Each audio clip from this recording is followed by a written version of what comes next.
Hey guys, I'm here today in Cornwall, sat on a log in the forest with my good friend who I met in Australia many years ago. This is Dan Easton from 9th Rate Ormus. Hi everybody.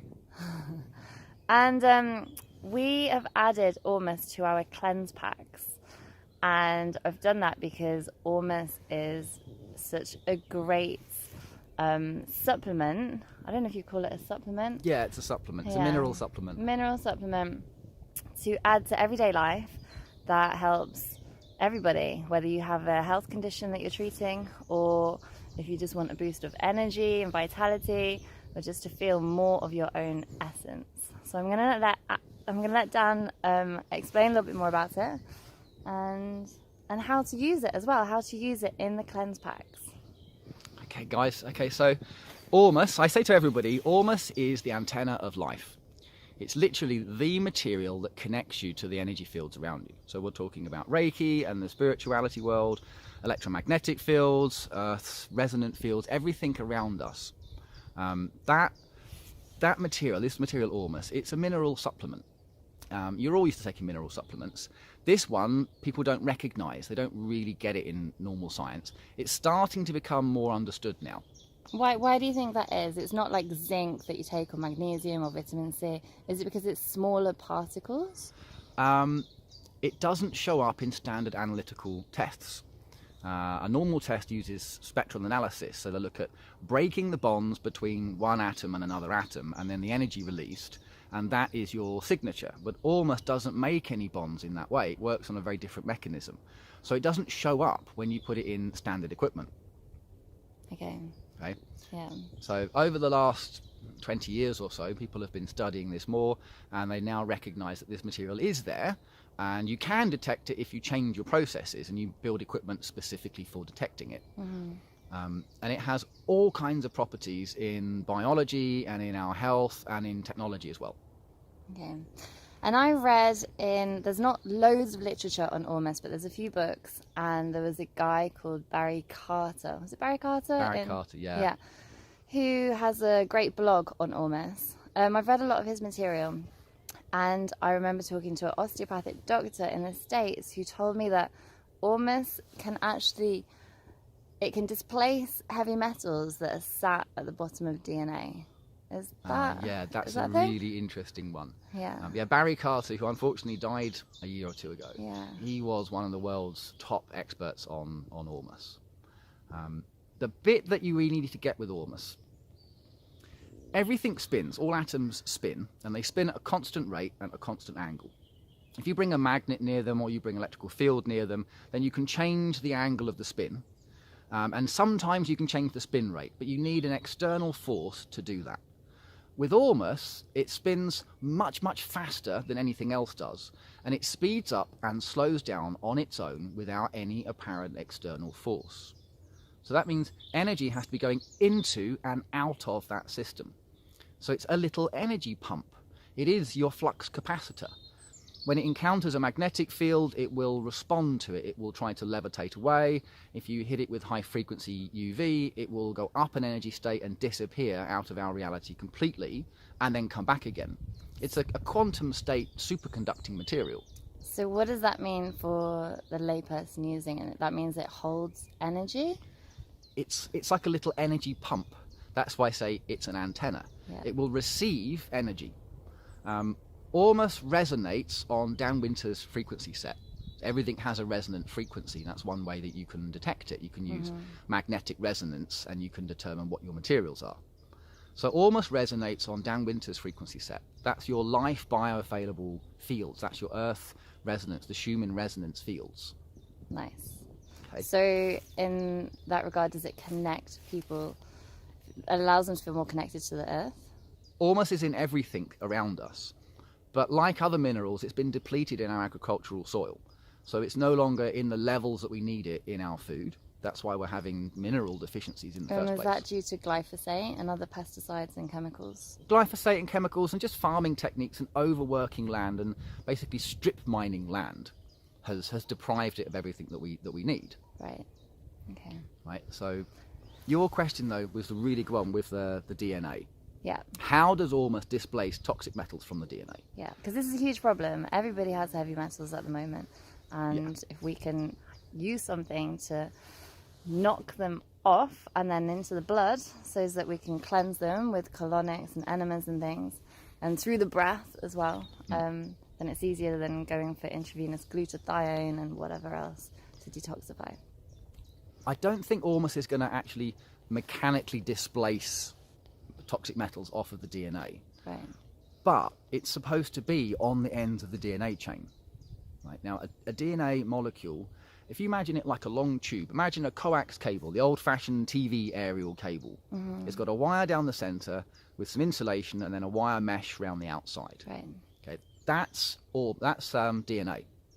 Down the centre of the DNA molecule, you've got a hydrogen atom sitting in the centre bond, and hydrogen resonates on the first of Dan Winter's frequencies. It's the first atom that can be formed out of the ether. Okay. Right? So in itself, it is a superconducting material. So there's an information line down through the centre, and then you've got the spiral of the DNA itself round the outside. Yeah. And on the outside of that, you have metalloid proteins, right? So every junction, every turn around your DNA, there's a gap that is a precise sized gap that will accept a metal, right? And they're supposed to be there. And every metal has a magnetic, diamagnetic, paramagnetic property. Okay, so if you imagine all the way down the outside of your DNA is this metal sheath. Right. Toxic metals can't go in there because they don't fit in those gaps.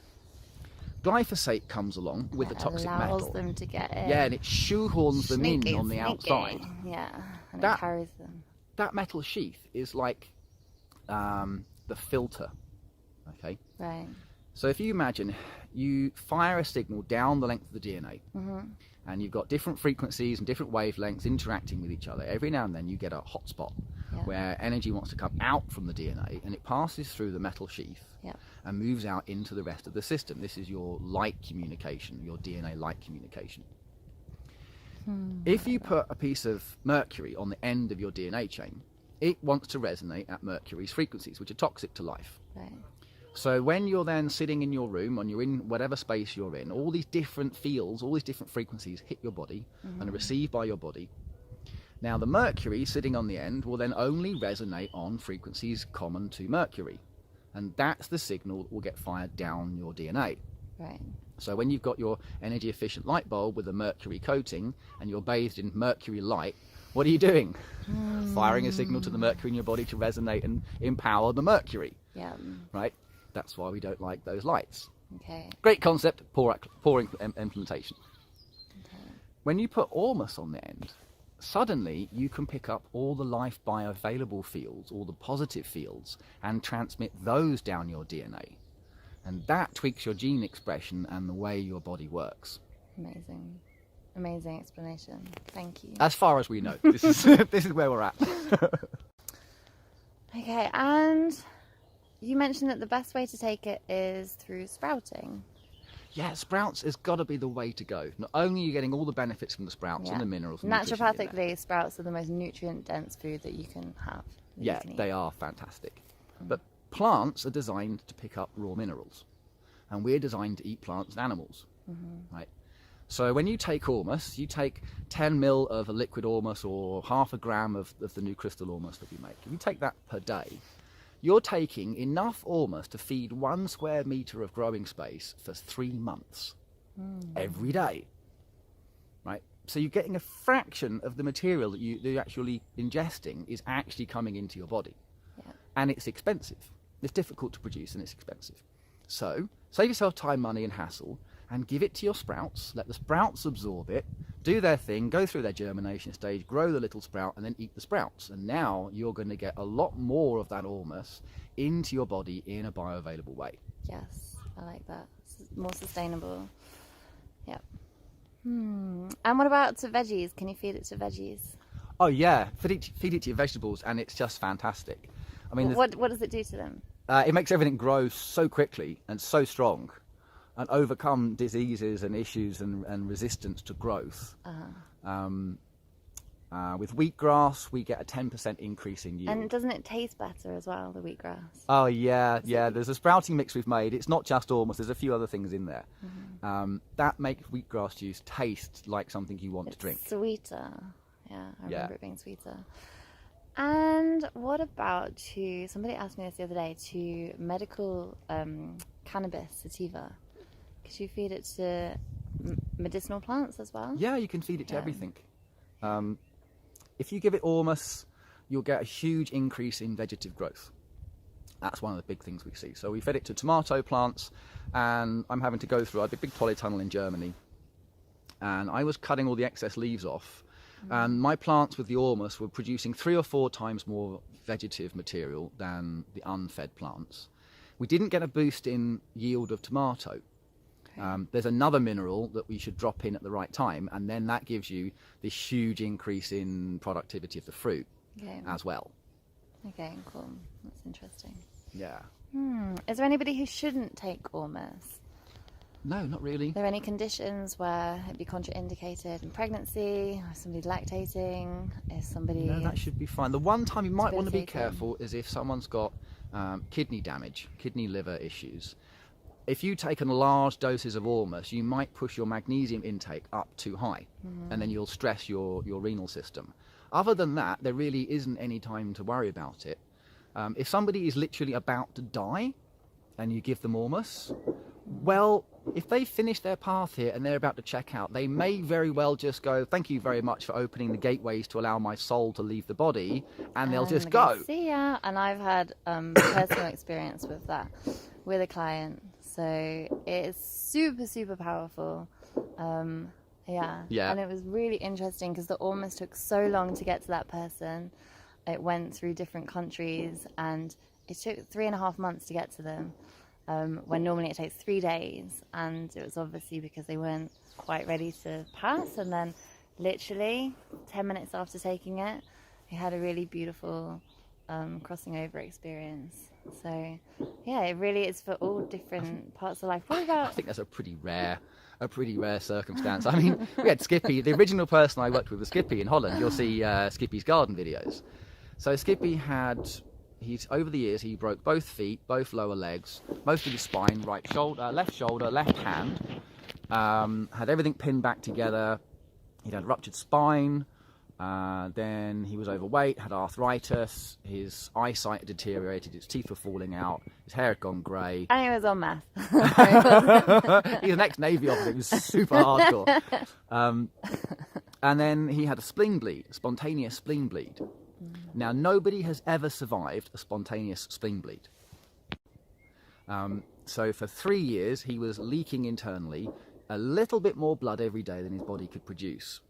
So it was filling up his body cavity, and he had travelling pains moving around through all of his body, and nothing was working right. And then eventually the doctors realised this is what's wrong with him, and they did a quick surgery and put a little stent in to stop the bleed, and he decided to stop drinking alcohol, which was a good idea. But without the alcohol intake, his blood thickened up, and he had 12 heart attacks in one night, a bunch of micro strokes, ended up back in hospital with a quad heart bypass.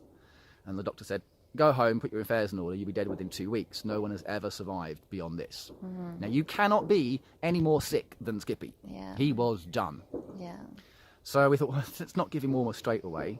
Put him on goji berries and lots of water, gently flush through the system, detox the body, and grow some more Dan's blood. protocol, lots of goji berries. Every time, goji berries. Go straight for the goji berries and the golden milk, and then take the Ormus. So we gave him Ormus. Golden milk is turmeric and a milk. Turmeric, milk, ginger, and black pepper in a live yogurt. Oh, nice, in yogurt. Okay. The bacteria in the live yogurt activates your compounds for you. They're all fat solubles. Nice. So yeah, we put him on a bit of a basic cleaning protocol. I think we knew each other, but we weren't working together in those days. And then one day I gave him his first dose of Ormus, and it repaired the nerve damage in his legs. He no longer had any more pain in his legs. And then over the course of the next 6 months, he recovered and he starts to get better.